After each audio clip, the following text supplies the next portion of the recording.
जय माता दी। त्रिकूट पर्वत की गोद में स्थित है माँ का भवन, जहाँ माता वैष्णो देवी स्वयं विराजमान है, जहाँ पहुँचते ही हर श्रद्धालु का मन श्रद्धा से भर उठता है। कहते हैं माता वैष्णो देवी के भवन तक वही पहुँच पाता है जिसे स्वयं माता वैष्णो देवी का बुलावा आता है, और फिर शुरू होती है भक्ति, विश्वास और आस्था से भरी यह पावन यात्रा। नमस्कार दोस्तों, मैं हूं आगम सिंह सिसोदिया। माता वैष्णो देवी यात्रा में आप सभी का स्वागत है। अगर आप माता वैष्णो देवी की यात्रा करने का प्लान कर रहे हैं तो आज हम आपको इस यात्रा के लिए कंप्लीट गाइड करेंगे और यहाँ के सभी प्रसिद्ध स्थानों को आपको अच्छे से दिखाएंगे। तो आइए मिलकर दर्शन करते हैं माता वैष्णो देवी के। माता वैष्णो देवी का भवन स्थित है त्रिकूट पर्वत पर, जिसे अभी आप हमारे पीछे देख पा रहे होंगे। यहाँ तक पहुँचने के लिए आपको सबसे पहले पहुँचना होता है कटरा में, जिसका डिस्टेंस जम्मू से लगभग 50 किलोमीटर्स का है। कटरा आप बाय ट्रेन, बाय फ्लाइट और बाय रोड बहुत आसानी से पहुँच सकते हैं। अगर आप कटरा बाय ट्रेन आना चाहते हैं तो ये है कटरा का रेलवे स्टेशन, जिसकी कनेक्टिविटी काफ़ी अच्छी है। कई सारे बड़े शहरों से यहाँ डायरेक्ट ट्रेन आती है। इस रेलवे स्टेशन का नाम है श्री माता वैष्णो देवी कटरा। और अगर आप वैष्णो देवी यात्रा के लिए बाय फ्लाइट आना चाहते हैं तो यहाँ का नियरेस्ट एयरपोर्ट है जम्मू में, जो कि कटरा से लगभग 50 किलोमीटर्स की दूरी पर है। जम्मू एयरपोर्ट की भी कनेक्टिविटी काफ़ी अच्छी है। आप बाय फ्लाइट जम्मू तक बहुत आसानी से पहुँच सकते हैं।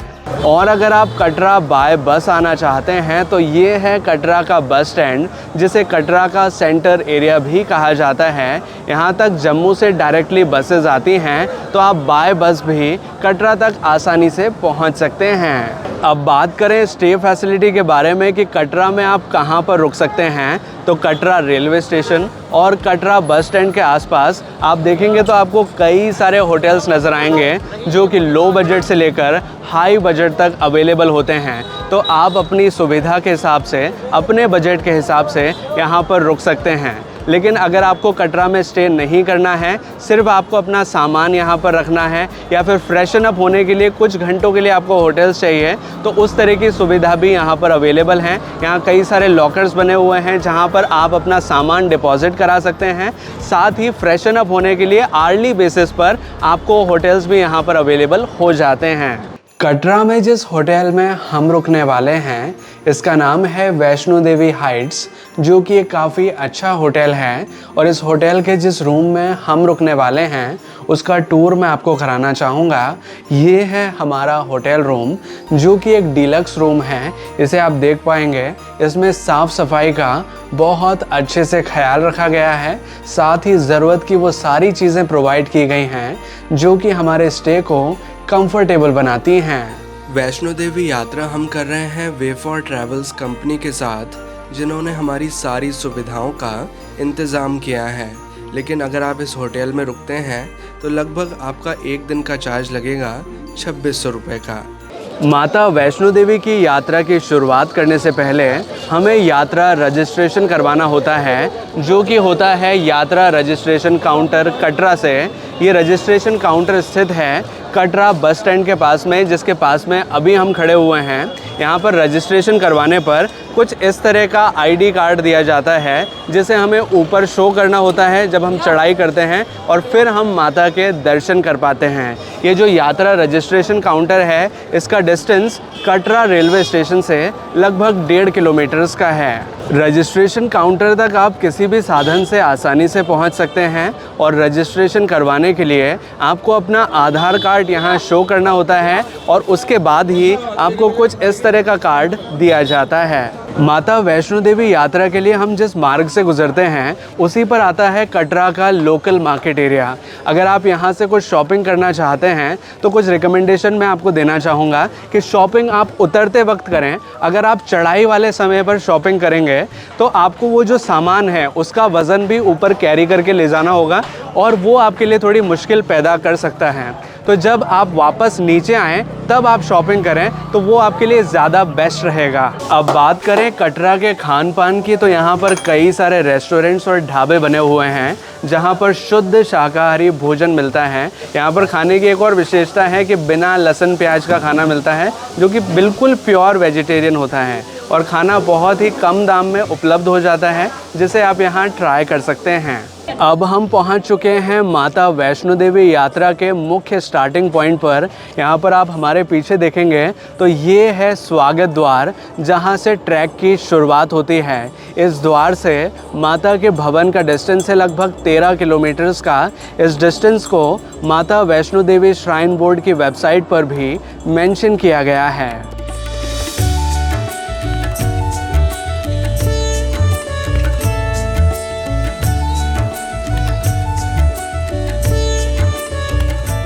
अब हमने स्वागत द्वार से प्रवेश कर लिया है। स्वागत द्वार में सिक्योरिटी चेक होता है। कुछ आइटम्स यहाँ पर रिस्ट्रिक्टेड हैं जिन्हें लाया नहीं जा सकता है, उन्हें वहाँ पर चेक किया जाता है और उसके पश्चात ही हम यात्रा की शुरुआत कर सकते हैं। माता वैष्णो देवी के भवन के लिए अगर आप चाहें तो पूरी श्रद्धा से पैदल चलते हुए ऊपर की ओर जा सकते हैं, लेकिन अगर आप चलने में असमर्थ हैं तो यहाँ पर कुछ और साधन भी चलते हैं, जैसे कि आप घोड़े की सहायता ले सकते हैं। यहाँ पिट्ठू और पालकी भी चलते हैं, जिनकी सहायता भी आप ले सकते हैं। यहाँ पर एक काउंटर बना हुआ है। जैसे ही आप स्वागत द्वार को क्रॉस करके थोड़ा सा आगे आएंगे तो यहाँ एक काउंटर बना हुआ है, जिस पर सभी रेट्स जो हैं वो मेंशन किए गए हैं। जैसे कि अगर आप लेते हैं घोड़ा नीचे से सीधे भवन के लिए तो 1250 रुपये का चार्ज लगता है। 1200 रुपये नॉर्मल चार्ज है और 50 रुपीज़ सर्विस चार्ज होता है। और अगर आप लेते हैं एक पालकी, तो पालकी का चार्ज वेट के ऊपर डिपेंड करता है कि आपका वज़न कितना है। अगर आपका वज़न 100 किलो से नीचे है तो इसका चार्ज लगता है 3700 रुपीज़ का, और अगर आपका वेट है 100 किलो से ज़्यादा तो आपका जो यहाँ पे चार्ज लगता है वो है 4650 रुपीज़ का। इसी तरह से पिट्ठू भी चलते हैं, लेकिन पिट्ठू 20 किलो तक के जो बच्चे होते हैं उनके लिए चलते हैं। अगर भवन तक जाना चाहते हैं तो 600 रुपीज़ का चार्ज लगता है। इसी तरह से यहाँ पर बच्चों के लिए गाड़ी की सुविधा भी है, जिसका टिकट शुल्क लगता है सिर्फ 50 रुपीज़ का। माता वैष्णो देवी के भवन तक आने के लिए एक और बहुत कन्वीनियंट साधन है, जो कि है हेलीकॉप्टर का। हेलीकॉप्टर कटरा से सांझी छत के लिए आता है। ये है सांझी छत का हेलीपैड, जहाँ तक हेलीकॉप्टर की सहायता से आसानी से पहुँचा जा सकता है। हेलीकॉप्टर राइड अगर आप बुक करना चाहते हैं तो उसे आप श्री माता वैष्णो देवी श्राइन बोर्ड के ऑफिशियल वेबसाइट से बुक कर सकते हैं। हेलीकॉप्टर का चार्ज लगता है 2320 रुपीज़ पर पर्सन का। ये वन साइडेड चार्ज होता है, लेकिन हेलीकॉप्टर बुकिंग के लिए आपको बहुत ज़्यादा एडवांस बुकिंग करनी होगी। मान लीजिए आपको 3 महीने बाद जाना है, 2 महीने बाद जाना है, तो उसकी एडवांस बुकिंग आपको पहले ही करनी होती है। घोड़ा स्टैंड के बिल्कुल पास में ही स्थित है टी सीरीज़ के ओनर गुलशन कुमार जी का लंगर, जहां पर आप निःशुल्क भोजन ग्रहण कर सकते हैं। यहां पर अच्छा भोजन परोसा जाता है, जिसे आप ग्रहण कर सकते हैं।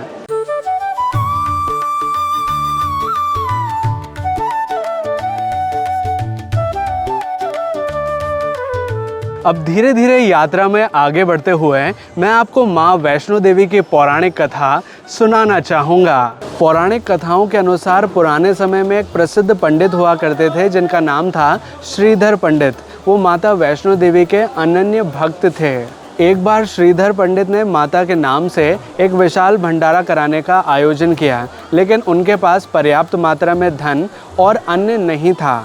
और जिस दिन भंडारे का दिन आया, उस दिन एक दिव्य कन्या यानी कि माता वैष्णो देवी एक कन्या का रूप धारण करके श्रीधर पंडित जी के आई और उनसे कहा कि आप भंडारे की शुरुआत कीजिए, आपके यहाँ अन्न और धन की कमी नहीं आएगी। फिर माता के चमत्कार से भंडारे में किसी को भोजन की कमी नहीं आई, सबने भरपेट भोजन किया। सभी श्रद्धालुओं के साथ भंडारे में बाबा भैरवनाथ भी आए और उन्होंने देखा कि भंडारे में कई सारे लोग भोजन ग्रहण कर रहे हैं और किसी को किसी तरह की कोई कमी महसूस नहीं हो रही, सभी को प्रॉपर तरीके से भोजन मिल रहा है।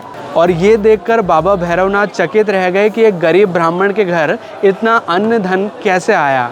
और बाबा भैरवनाथ की नज़र गई उस दिव्य कन्या पर, जो कि माता वैष्णो देवी थी, और उनसे कहा कि मैं अघोरी साधु हूँ, मुझे मांस और मदिरा का सेवन कराएं। तो माता वैष्णो देवी, जो कि दिव्य कन्या के रूप में आई थीं, उन्होंने बाबा भैरवनाथ से कहा कि ये माँ का भंडारा है, यहाँ पर मांस मदिरा का सेवन नहीं किया जाता। ये सुनकर बाबा भैरवनाथ क्रोधित हो गए और दिव्य कन्या का हाथ पकड़ने की कोशिश करी, लेकिन इतने में ही दिव्य कन्या अंतर्ध्यान हो गई और माता वैष्णो देवी का रूप धारण कर त्रिकूट पर्वत की ओर बढ़ने लगीं। और अब इसके आगे की कथा मैं आपको यात्रा में आगे बढ़ते हुए सुनाता चलूँगा। अब माता वैष्णो देवी यात्रा के पहले पड़ाव पर हम पहुंच चुके हैं, जिसका नाम है बाणगंगा। इस स्थान का डिस्टेंस स्टार्टिंग पॉइंट से लगभग 1 किलोमीटर का है और इसके एलिवेशन के बारे में बात करें तो ये समुद्र तल से लगभग 2800 फीट की ऊंचाई पर स्थित है।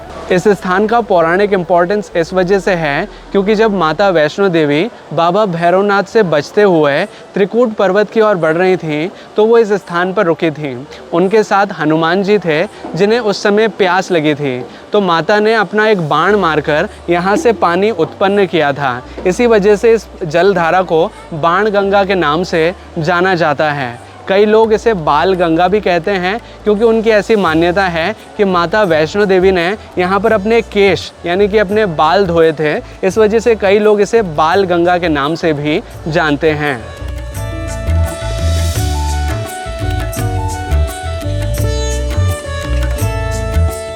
एक ज़रूरी जानकारी मैं आपके साथ शेयर करना चाहूँगा कि अगर आप वैष्णो देवी यात्रा के लिए आ रहे हैं तो आपको यहाँ पर यात्री सिम कार्ड जियो या एयरटेल का परचेज़ करना होगा। ऐसा इस वजह से है क्योंकि वैष्णो देवी जम्मू एंड कश्मीर स्टेट के अंदर पड़ता है और यहाँ पर नॉर्मल प्रीपेड सिम नहीं चलती। अगर आपके पास पोस्टपेड सिम है तो वो चलती है। अगर प्रीपेड सिम है आपके पास किसी भी कंपनी की तो वो यहाँ पर वर्क नहीं करती है। अगर आपको नेटवर्क चाहिए तो आपको यहाँ की जो लोकल सिम है वो परचेज़ करनी होगी, जिसका चार्ज लगता है 350 रुपीज़ का, जिसमें अगर आप 4G यूज़ करते हैं तो 1.5 GB पर डे आता है और अगर आप 5G यूज़ करते हैं तो अनलिमिटेड 5G नेटवर्क आता है। ट्रैक के पूरे रास्ते में कई सारी दुकानें बनी हुई हैं जहां पर फूड आइटम्स और पूजा सामग्री अवेलेबल होती है, जिन्हें आप यहां से परचेज़ कर सकते हैं।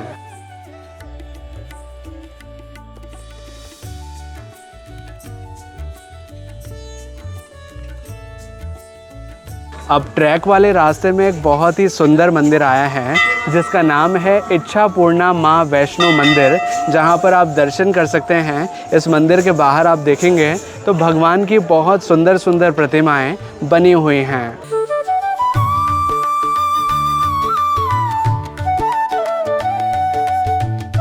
अब यात्रा के दूसरे पड़ाव पर हम पहुंच चुके हैं जिसका नाम है चरण पादुका। इस स्थान का महत्व इस वजह से है क्योंकि जब माता वैष्णो देवी भैरवनाथ से बचते हुए त्रिकूट पर्वत पर जा रही थी तो उन्होंने इस स्थान पर रुककर पीछे मुड़कर देखा था कि भैरवनाथ उनका पीछा कर रहा है या नहीं। जब माता वैष्णो देवी इस स्थान पर खड़ी हुई थी तो उनके पद चिन्ह पत्थर पर अंकित हो गए थे, जिन्हें आज भी यहाँ देखा जा सकता है, जिनके दर्शन के लिए हम यहाँ पर आते हैं और इसी वजह से स्थान का नाम है चरण पादुका। ये सामने माँ भगवती के प्राचीन चरणों के दर्शन है। यहीं से खड़े होकर माता रानी ने भैरव बाबा को देखा था पीछे मुड़ के कि पीछे आ रहे हैं कि नहीं आ रहे। जब उन्होंने देखा कि भैरव बाबा पीछे नहीं आ रहे तो यहीं से माता अंतर्ध्यान होकर अर्धकुंवारी गुफा में चले गई थी, तो उनके जो पग चिन्ह थे वो यहीं छप गए थे। जय माता दी। चरण पादुका मंदिर में ही माता के 9 स्वरूप भी दर्शाए गए हैं, जिनके भी हम यहाँ दर्शन कर सकते हैं।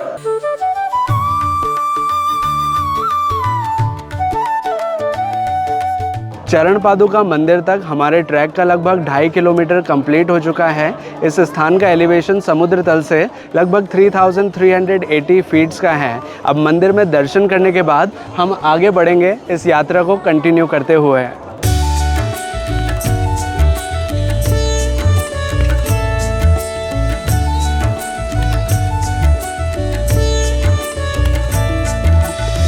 जय माता दी।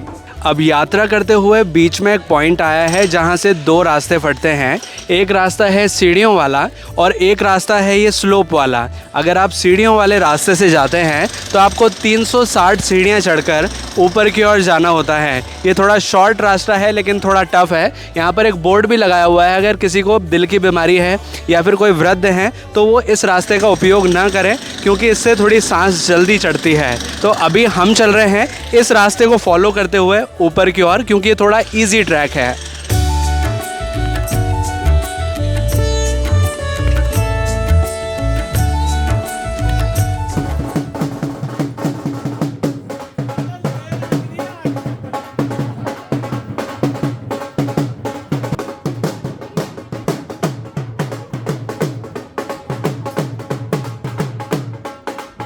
यात्रा में कई सारे स्थानों पर कुछ इस तरह की सीढ़ियां बनी हुई हैं जिन्हें चढ़कर आप इस ट्रैक को जल्दी कंप्लीट कर सकते हैं। ऐसा इस वजह से है क्योंकि सीढ़ियां एक शॉर्टकट रास्ता प्रोवाइड करती हैं। हालांकि जब आप सीढ़ियां चढ़ेंगे तो आपका दम जल्दी भरेगा, आपकी सांस जल्दी फूल सकती है, इससे थोड़ी थकान जल्दी होती है, लेकिन ट्रैक को जल्दी से कंप्लीट किया जा सकता है। अब ट्रैक करते हुए हम एक पॉइंट पर पहुंचे हैं जहां पर कुछ मेजरमेंट्स मेंशन किए गए हैं। यहां से अर्धकुंवारी गुफा का डिस्टेंस है 1.7 किलोमीटर्स का, और जो बैटरी कार्स चलती हैं उसका जो काउंटर है वो यहाँ से 1.4 किलोमीटर्स का है। ट्रैक के रास्ते में कुछ कैफेटेरिया भी बने हुए हैं जो कि ऑपरेट किए जाते हैं Shri Mata Vaishno Devi shrine board trust द्वारा।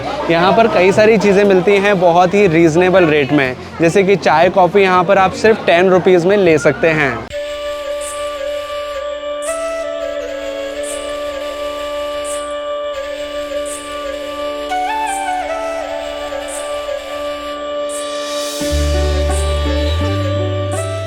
अब यात्रा के दौरान एक महत्वपूर्ण स्थान पर हम पहुंचे हैं जिसका नाम है अर्धकुंवारी। अर्धकुंवारी स्टार्टिंग पॉइंट से लगभग 6 किलोमीटर्स की दूरी पर है, यानी कि जहां से हमने ट्रैक की शुरुआत की थी हमने लगभग 6 किलोमीटर का फासला तय कर लिया है और यहां तक पहुंच चुके हैं। इस स्थान का एलिवेशन समुद्र तल से लगभग 4800 फीट्स का है। इस स्थान का महत्व इस वजह से है क्योंकि यहाँ एक पौराणिक गुफा है जहाँ माँ वैष्णो देवी ने 9 महीने तक तपस्या की थी। जब भैरवनाथ माता वैष्णो देवी का पीछा कर रहा था तो माता वैष्णो देवी 9 महीने तक इसी गुफा में रही थी। इसी वजह से इस गुफा को गर्भजून गुफा के नाम से भी जाना जाता है। अर्धकुंवारी गुफा में अगर आप आरती अटेंड करना चाहते हैं और गुफा के दर्शन शीघ्रता से करना चाहते हैं तो यहाँ पर एक आरती स्लिप काउंटर बना हुआ है जहाँ पर 500 रुपीज़ पर पर्सन का टिकट कटता है, जिससे कि आप आरती अटेंड कर सकते हैं और गुफा के दर्शन जल्दी से कर सकते हैं। अर्धकुंवारी के आरती टाइमिंग्स में आपको क्लियर करना चाहूँगा। यहाँ पर सुबह 6 बजे आरती होती है और शाम को भी 6 बजे आरती शुरू होती है। आरती के पश्चात आपको गर्भ गुफा के दर्शन कराए जाते हैं। गर्भजून गुफा में आरती का समय सीजन वाइज बदलता भी रहता है, जिसे यहाँ बोर्ड पर मेंशन किया गया है। अर्धकुंवारी वैष्णो देवी यात्रा का मध्यांतर पॉइंट माना जाता है। यहाँ तक आधी यात्रा संपन्न मानी जाती है। इसके बाद हम भवन के लिए चढ़ाई करते हैं, लेकिन यहाँ पर भी रुकने के ऑप्शन से अगर आप यहाँ रुकना चाहते हैं तो आप पीछे देखेंगे तो कई सारे होटल्स बने हुए हैं जहाँ पर रुका जा सकता है। यहाँ पर कुछ ऑप्शंस ऐसे हैं जहाँ पर फ्री अकोमोडेशन है, यानी कि आप फ्री में रुक सकते हैं, और कुछ ऐसे हैं जहाँ पर रेंटेड अकोमोडेशंस हैं, यानी कि आपको कुछ किराया देना होता है और फिर आप यहाँ पर रुक सकते हैं। इनकी आप ऑनलाइन बुकिंग कर सकते हैं, लेकिन ऑनलाइन बुकिंग आपको बहुत ज़्यादा एडवांस में करनी पड़ती है, लगभग 2-3 महीने पहले ही, तब जाकर यहाँ पर नंबर आता है। अगर आप नॉर्मली अर्धकुंवारी गुफा में दर्शन के लिए आते हैं तो यहाँ बहुत लंबी लाइन लगती है और नंबर आने में काफ़ी समय लग जाता है क्योंकि काफ़ी सारे श्रद्धालु लाइन में लगे होते हैं। अर्धकुंवारी में कई सारे भोजनालय बने हुए हैं जहाँ पर आप अच्छा भोजन ग्रहण कर सकते हैं, लेकिन एक सस्ता ऑप्शन मैं आपको बताना चाहूँगा जो कि है श्री माता वैष्णो देवी स्थापना बोर्ड का। यहाँ पर एक भोजनालय है जहाँ पर बहुत ही सस्ते रेट्स में आपको भोजन अवेलेबल हो जाता है। यहाँ पर एक चार्ट लगा हुआ है जिस पर रेट्स भी मेंशन किए गए हैं। अर्धकुंवारी में एक डिस्पेंसरी भी बनी हुई है जिसकी 24 आवर्स सर्विस है। अगर किसी को कोई मेडिकल प्रॉब्लम होती है तो वो यहाँ पर दिखा सकते हैं। अभी हम अर्धकुंवारी गुफा में दर्शन के लिए जा रहे हैं। इस गुफा में जाने का एक रास्ता है और वापस निकलने का दूसरा रास्ता है। इस गुफा में बैठ करके रेंग करके हमें जाना होता है, लेकिन हम गुफा को आपको अंदर से नहीं दिखा पाएंगे क्योंकि अंदर फ़ोटो वीडियो लेना अलाउड नहीं है। मोबाइल और कैमरा हमें बाहर ही रखना होता है। यहाँ लॉकर्स बने हुए हैं जहाँ पर सारे सामान पहले ही डिपॉजिट कर लिए जाते हैं।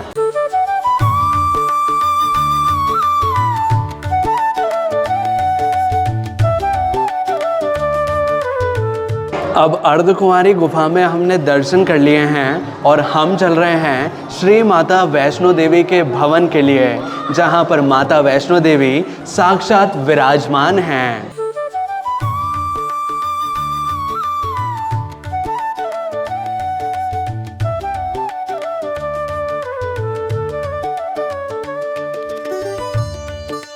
अर्धकुंवारी से कटरा का नज़ारा भी बहुत सुंदर नज़र आता है। अगर आप चाहें तो इसे भी फ़ोटो में कैप्चर कर सकते हैं। अर्धकुंवारी से अगर आप माता वैष्णो देवी के भवन तक जाना चाहते हैं तो एक बहुत ही कन्वीनियंट ऑप्शन की जानकारी मैं आपको देना चाहूँगा कि अर्धकुंवारी गुफा से मात्र 300 मीटर्स की दूरी पर बैटरी कार्स का ऑफिस बना हुआ है, जहां से आप बैटरी कार को बुक कर सकते हैं जो कि जाती है माता वैष्णो देवी के भवन तक। बैटरी कार्ड के टिकट आप ऑनलाइन बुक कर सकते हैं श्री माता वैष्णो देवी श्राइन बोर्ड की ऑफिशियल वेबसाइट से। अगर आपने ऑनलाइन टिकट बुक नहीं किया है तो आप ऑफलाइन टिकट भी ले सकते हैं। यहाँ पर एक टिकट काउंटर बना हुआ है जो कि टाइम टू टाइम ओपन होता है। जैसे कि अभी शाम के 6:30 बजे हुए हैं, ये काउंटर खुलेगा शाम को 7:30 बजे। तो यहाँ पर थोड़ी लाइन लगानी होती है और फिर यहाँ से टिकट आप ले सकते हैं। टिकट का मूल्य होता है 450 रुपीज़ पर पर्सन का। यहाँ काउंटर ओपन होने के टाइमिंग्स भी मेंशन किए गए हैं जिन्हें आप यहाँ बोर्ड पर देख सकते हैं। अब काफ़ी देर लाइन में लगने के बाद अब हमें टिकट अवेलेबल हो चुका है इलेक्ट्रिक कार्ट का।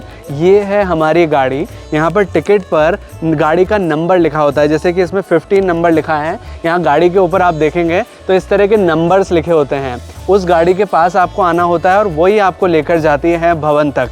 लेकिन एक इम्पॉर्टेंट जानकारी आपके साथ शेयर करना चाहूँगा कि यहाँ पर जो ऑनलाइन प्री बुक करके आते हैं उन्हें पहले प्रेफरेंस दिया जाता है और ऑफलाइन जो लेने आते हैं उन्हें बाद में भेजा जाता है। अगर उनके पास टिकट अवेलेबल होते हैं या फिर सीट्स अवेलेबल होती है तो ही वो देते हैं। तो सबसे अच्छा ऑप्शन ये रहता है कि आप ऑनलाइन प्री बुक कर लें इलेक्ट्रिक कार्ट के लिए, और जिस स्लॉट में आप बुक करेंगे उसी स्लॉट में आपको आना पड़ता है। यानी कि यहाँ पे टाइम स्लॉट्स दिए हुए हैं, उसके हिसाब से ही आपको इलेक्ट्रिक कार्ट दी जाती है। अगर आप टाइम स्लॉट चूक जाते हैं तो फिर आप दूसरे इलेक्ट्रिक कार्ट को चूज़ नहीं कर सकते। तो टाइम का ज़रूर ख्याल रखें और ऑनलाइन बुक अगर आप करेंगे तो वो आपके लिए ज़्यादा सही रहेगा।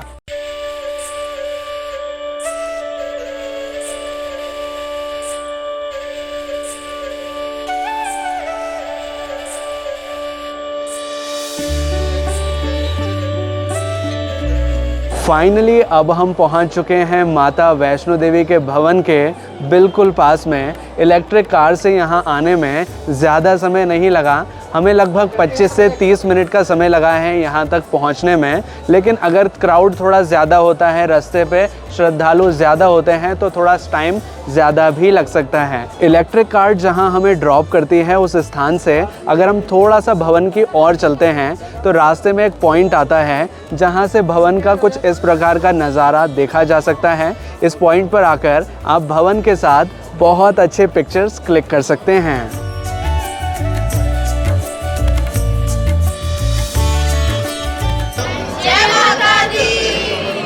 अभी हम उस स्थान पर खड़े हैं जहां से माता वैष्णो देवी के भवन में जाने के लिए लाइन लगती है। ये जो सभी श्रद्धालु आप देख पा रहे होंगे ये सभी जा रहे हैं माता वैष्णो देवी की गुफा में माता वैष्णो देवी के दर्शन के लिए। लेकिन दर्शन पर जाने से पहले कुछ इंस्ट्रक्शंस हैं जो कि मैं आपके साथ शेयर करना चाहूँगा। यहाँ पर एक बोर्ड लगा हुआ है जिस पर साफ साफ मेंशन कर दिया गया है कि मोबाइल, कैमरा, स्मार्ट वॉच या ये जो भी सामान यहाँ पर लिखे हुए हैं वो भवन के अंदर अलाउड नहीं है। इन सभी को आपको लॉकर में डिपॉजिट करवाना होता है, फिर आप जा सकते हैं दर्शन के लिए। जो शूज़ हैं वो शूज़ आपको यहाँ खोलने होते हैं। यहाँ पर जहाँ लाइन लगी है उसी के सामने कई सारे शूज़ रैक हैं जहाँ पर आप अपने शूज़ ओपन कर सकते हैं और फिर जा सकते हैं दर्शन के लिए।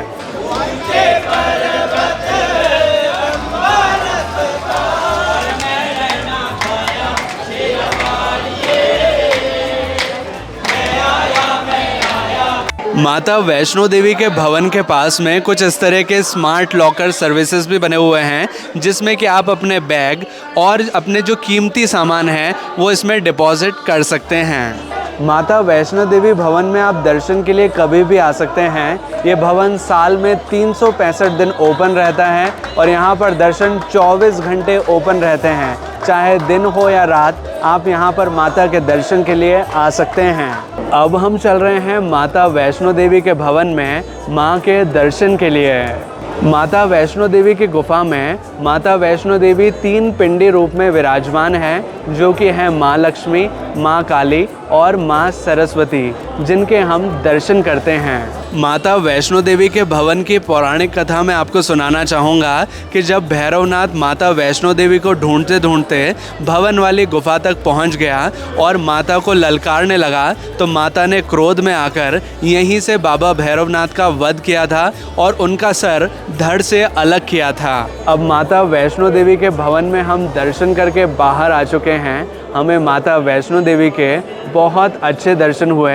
अभी भीड़ कम थी तो हमें बहुत जल्दी दर्शन हो गए, अदरवाइज़ अगर क्राउड ज़्यादा होता है तो दर्शन करने में काफ़ी समय लग जाता है। हम इस यात्रा को जिस महीने में कर रहे हैं, ये महीना है फरवरी का, लेकिन अगर आप नवरात्रा के समय यहाँ पर आते हैं तो आपको भारी मात्रा में यहाँ पर कई सारे श्रद्धालु नज़र आएंगे और उस दौरान आपको दर्शन करने में काफ़ी समय लग सकता है। माता वैष्णो देवी का भवन स्थित है समुद्र तल से लगभग 5200 फीट की ऊंचाई पर, और अभी आप हमारे पीछे जो ये बिल्डिंग्स देख पा रहे होंगे, ये सभी अकोमोडेशंस और रेस्टोरेंट्स हैं। यहाँ पर कई सारी खाने पीने की दुकानें हैं और साथ ही रहने की सुविधा है।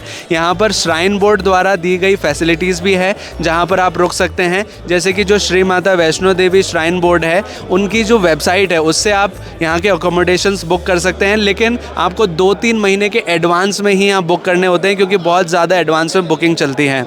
अगर आपको माता वैष्णो देवी भवन के पास में कोई होटल नहीं मिल पाता है, अगर आपकी प्री बुकिंग नहीं है, तो दुर्गा भवन में यहाँ फ्री डॉर्मेट्री प्रोवाइड की जाती है। कुछ इस तरह के यहाँ पर एक साथ बिस्तर लगाए जाते हैं और जो ब्लैंकेट है वो आप यहाँ पर सिक्योरिटी बेसिस पर ले सकते हैं, जिसका कोई चार्ज नहीं होता, लेकिन कुछ सिक्योरिटी अमाउंट पहले आपको डिपॉजिट करना होता है, उसके बाद आपको ब्लैंकेट भी दे दिया जाता है। और जब आप ब्लैंकेट लौटाते हैं तो जो आपका सिक्योरिटी अमाउंट है वो आपको वापस हो जाता है। डॉर्मेट्री की कुछ इस तरह की कंडीशन होती है। यहाँ पर एक चीज़ मैं आपको क्लियर करना चाहूँगा कि अगर आपके साथ कोई कीमती सामान है तो पहले ही लॉकर में आप रख दें, उसके बाद आप यहाँ पर निश्चिंत होकर सो सकते हैं। इस तरह की फ्री डॉर्मेट्रीज़ यहाँ पर कई सारी है जहाँ पर कई सारे श्रद्धालु रुक सकते हैं।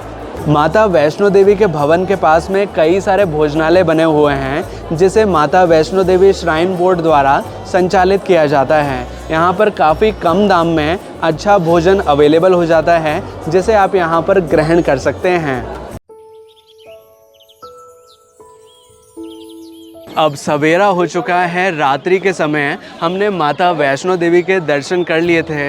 हमें काफ़ी अच्छे दर्शन हुए, लेकिन रात ज़्यादा होने की वजह से हम बाबा भैरवनाथ के दर्शन के लिए नहीं जा पाए। लेकिन अब सवेरा हो चुका है तो हम चल रहे हैं रोपवे की सहायता से बाबा भैरवनाथ के दर्शन के लिए।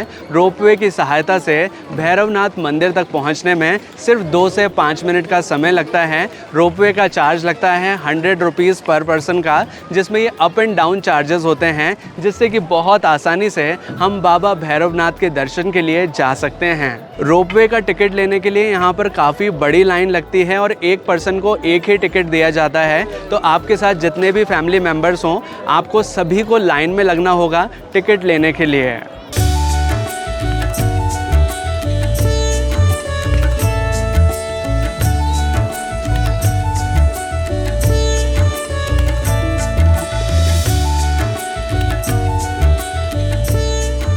अब रोपवे की सहायता से केवल 5 मिनट के अंदर हम पहुंच चुके हैं बाबा भैरवनाथ के मंदिर के बिल्कुल पास में। इस स्थान की ऊंचाई समुद्र तल से लगभग 6619 फीट्स की है।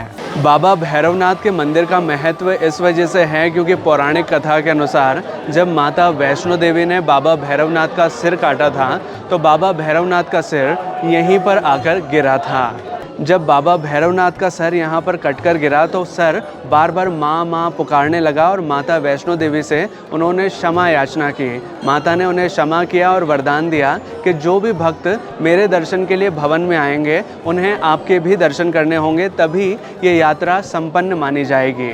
और इसी वजह से सभी श्रद्धालु जो माता वैष्णो देवी के दर्शन के लिए आते हैं वो बाबा भैरवनाथ के भी दर्शन करते हैं। बाबा भैरवनाथ के मंदिर के पास में कुछ इस तरह का व्यू पॉइंट बना हुआ है जहां से कुछ अच्छे पिक्चर्स क्लिक किए जा सकते हैं, क्योंकि यहां से माउंटेन्स का बहुत सुंदर नज़ारा नज़र आता है।